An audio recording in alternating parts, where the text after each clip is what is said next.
Hi guys, how you doing? We're at the end of week 8 of taking 125 milligrams of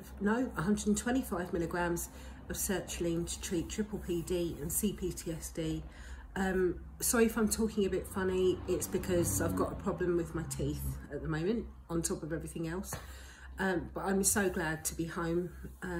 That was the most challenging time I've had in a long time.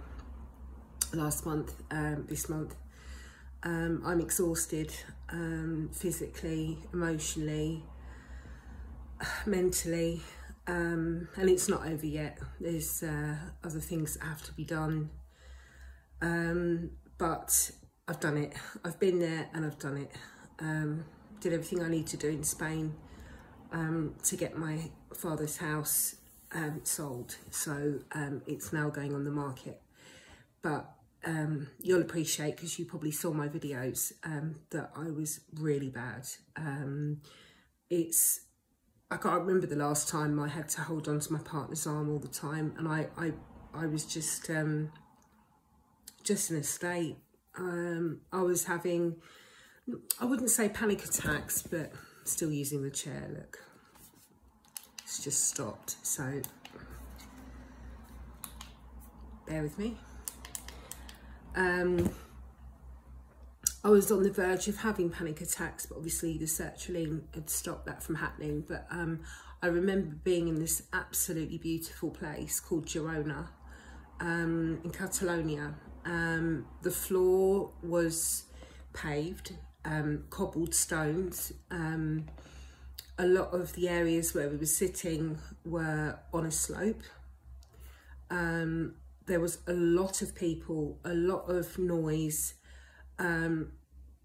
It was dimly lit and I was just unable to cope. I had to call the night short. I mean, we'd only arrived there sort of 6 in the evening, and by 8 o'clock I wanted to go back to the hotel. I mean, I could not wait to finish my food and just go back to the hotel. It was all too much for me. There's been a lot of hopping around, driving through Europe. I mean, if we'd have gone from our door to my dad's, it would have taken 23 hours to continuously drive. So we had a lot of stops on the way down, a lot of stops on the way back. And on the way back, I broke some teeth. I have implants, so they're not like my real teeth. It's a long story, but I'm a cancer survivor, and yeah, anyway, I'm not going to go into that, but anyway, I've got implants, and I had a baguette in France, and from here all the way around here completely broke off, and the metal was exposed underneath, and my tongue was getting lacerated every time I spoke. I couldn't eat anything, and I had to get an emergency appointment. So yeah, I've got a bit of a, yeah. Anyway, that's neither here nor there. It's just yet another thing, you know. But I have decided that I'm going up to 150 starting tonight. So because that's what I wanted to get to. I wanted to get to 150 milligrams, and I really am. Now I've got the bulk of this stuff out the way that I've got to do. I'm just going to focus on whatever makes me happy, and I'm really going to, like Millie, like what you said to me is spot on.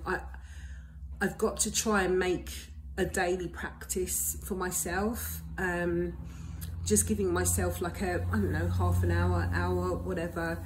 I'm going to get back into my walking again, which, you know, these things, we all have intentions of doing things, don't we? But then life gets in the way, things happen. But I really am going to try to spend as much time with friends and walking, nature, horses, anything I can possibly do to soothe my nervous system, because I've just reached my limit with being able to do anything for anybody else. I am done. So that's the plan, and I think 150 and focusing on that sort of stuff will get me to the point where I can do the physiotherapy that I know I need to do. I know I need to do that.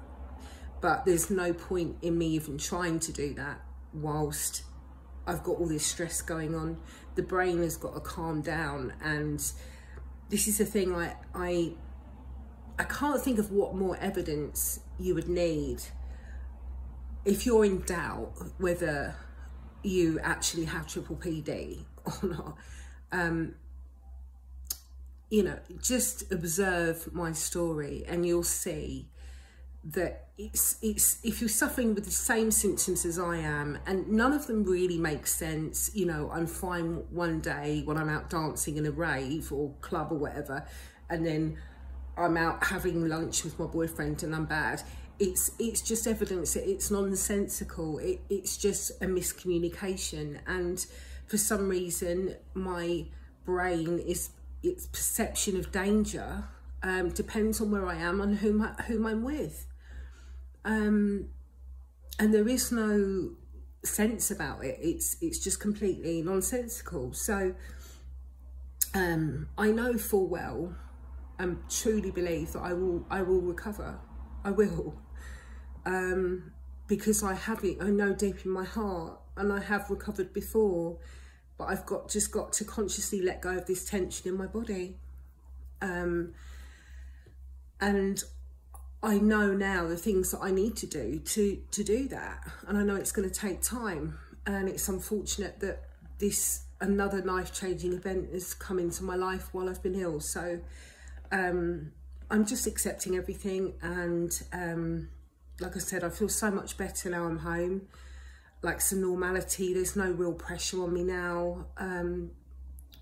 Well, there is to a certain point. I mean, I've still got a lot going around my head. There's a lot of things I need to do and think about, but I'm able to relax a lot more about it. There's no real time sensitive pressure. So that's really good. So I'm hoping that I can just rest now for a while. I'm going to spend a lot of time laying in, and I'm going to spend a lot of time walking. Two very different things, but I need a combination of both. I need the exercise. I miss getting out in nature. I miss the fresh air and the walking. I'm going to do that with a friend who lives around the corner from me, because I realised that where I was walking a lot before and then stopped because the medication kind of slowed everything down, I'd stopped walking as much, and then the symptoms kind of shifted a little bit. So I was starting to feel more dizzy when I was walking, which is not how it was before. So I'm really trying to sort of tackle this from every angle and just get the balance right consistently with what I'm doing. But I've got to focus on the nervous system primarily, and getting my anxiety right down. My stress levels down, and there's two things that do that. One is curiosity, and the other is enjoyment and fun and laughter. So they're the things that I'm gonna be focusing on. So that's the plan. Yes, I'll go up to 150 tonight and see how I get on. It is like starting from the beginning again whenever you go up a dose. But it's got to be done. I need it. So yeah, that's it really. I'm going to stop talking now because it's actually hurting my mouth. I've got an appointment on the 11th to get them sorted out, and hopefully I'll be able to talk a bit better. Anyway, I love you and leave you guys, and sorry it's a bit of a short one, but as I said, I'm exhausted. Hope you're all doing okay, and I will speak to you on Sunday, if not before.